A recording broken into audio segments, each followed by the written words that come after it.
What are you talking about? Marjorie.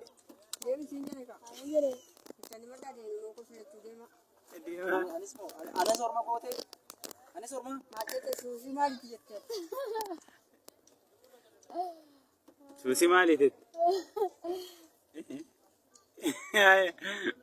Deema kaya himtu. Kotu.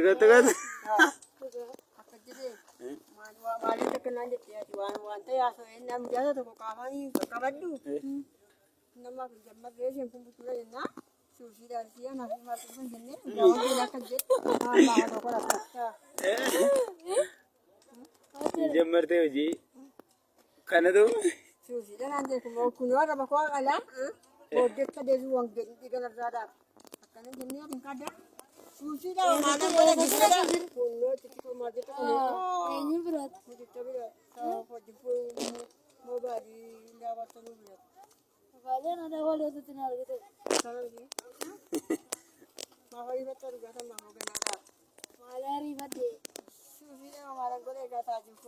maal suusaa?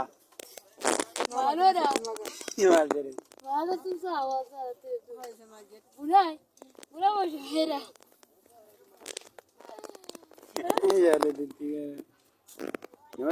Egaanii viidiyoo kana akkuma argitan jechuudha. Ijoollee baay'een viidiyoo duraanii viidiyoo ammaa jedhanii olii gaffifirsaa jiru jechuudhaanis akkuma argitan kun tiktook irra argee kun ijoolleen baay'ee tokkotti taphachaa jirti jechuudha. Kan isaan gugguufanii eda waldaan turee nama 8 wajjin kadhachaa turre jetteen ijoolleen suusii kee barbaaddachaa dhuftee jedhuuni ani suusicha hin beeku achumarraanitu waldaan annee eda nama 8 iyyuu kadhachaa turre ijoolleetti deddeebisaa jiru jechuudha. Dhugaa dubbachuu fi viidiyoon kun kan ammaati ta'ee kan ammaallee natti hin fakkaatu durumaan waraaban natti fakkaata. Viidiyoo kana gaafan taa'ee ilaalu kun ijoolleen haasofsiisaa jiruun sagalee jalaa balleesse. Maaliifan sagalee jalaa balleesse beektanii? Sirba irratti hidhanii jiru. Sirba irratti na dabbaree jennaani jalaa balleesse jechuudha. Dhugaa dubbachuu fi booniin badii guddaa qabdi. Harmee ishee akkasitti rakkattee bakkee keessa deemtu. Harmee ishee akkasittiin dhiphattu gara jalqabaatti dhaggeeffattanii jirtu natti fakkaata. Viidiyoon kun dhiyeenya waraabame. Dhiyootti waraabame jechuudha. Fageenya osoo hin taane dhiyootti otuu booniin fataayettee zanaayettee jiraachaa jirtuutu haati ishee harmee ishee immoo jechuudha. Akkasitti bakkee keessa deemuu jechuudha. Viidiyoon amma waraabame kun otuu booniin duute osoo hin taane otuu booniin hin du'in dura waraabame. Garuu immoo dhiyeenya waraabame. Dhiyeenya jechuudha. Ji'a tokko ji'a lama akkasiyyuu hin ta'uu jechuudha. Booniif joosiin immoo wal fuudhuun isaanii akkuma beekamu ji'a 8 akkas natti fakkaata waggaan guunnee harmee ishee akka kanaan jiru. Harmee ishee akka kana baay'ee kun rakkoo keessa jirtu booniin du'aaf dabarsitee of kennuunsee baay'ee tokko nama gaddisiisa. Dhugaa rabbi ani guyyaa tokko irraa dubbadheen beekwaan isa namni irraa dubbatu viidiyoo waraabee fidee gadhiisa malee mimmaan hin qabadhu waan ta'eef hin dubbadhu. Dhugaa rabbi viidiyoo tokko irratti ani viidiyoo waan gammachuu malee wanta gaddaa wanta nama muufachiisu irratti hojjedhu jechuudha. Maaliif jennaan danda'ee hin dubbadhu danda'ee naasoo waan ta'eef sababa kanaafanii irraan dubbadhu jechuudha. Dhugaa rabbi hin danda'u waan ta'eef jechuudha. Gara jabaadhee bakka afaanni koo wallaxaxa dubbachuullee hin danda'u jechuudha. Amma kan namni dhufee irraa dubbadheef baay'ee viidiyoo kana ilaalee dhugaa rabbi isaan miti moo isaanii jedhee koomentii jala deemee ilaalaan ture. Ijoollee baay'een arguu dandeessu viidiyoo ishee jechuudha tiktook irratti. Facebook irrattis ijoolleen fiduu hin ooltu garuu Facebook irraa hin dhanne ani utuma TikTok keessachi oola deemu argee jechuudha viidiyoo kana.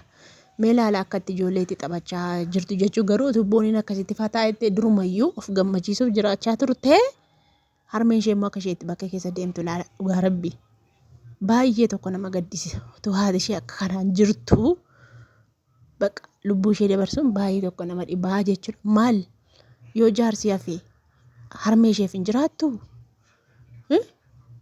dhala kan dhalaniif maali yoomiif kan itti haara galfataniif miti. Dhuguman jedhaan dhugaa rabbii kan itti haara galfataniif miti yoomiif dhala dhaluun yoomiif dhala godhachuun itti haara galfachuuf miti. Maal ta'a umurii ishee kanatti yoo itti bashannantee jiraachaa turte kanatti yoo harmee ishee gammachiisteetti ta'e. Yoo isheedhaaf immoo jiraatte ittiin dhaga'amu booni dhugaa rabbii hedduu qalbii na nyaate jechuudha dhugaa rabbii. Maaliif namni yoo dhala dhabeeyyuu haadha isaatiif jiraata beektu miti? Yoo dhala dhabeeyyuu dhala hin qabu ta'eyyuu haadha isaaf jiraata baqa. Amma addunyaa kanarra jirtutti kan haadha keessii caalu hin jiru jechuudha dhugaa rabbii. Namni haadha ofii caalu jiraame addunyaa kanarra haadha ofiirra abbaa manaa ofii ishee caalchifatteettu sababii isaa wajjin walitti buuteef jetteetu of galaafattee jechuudha booniin. Waa meeqarraa addaan baatee jechuudha. Akiraas dhabdee duuniyaas dhabdee jechuudha argitanii.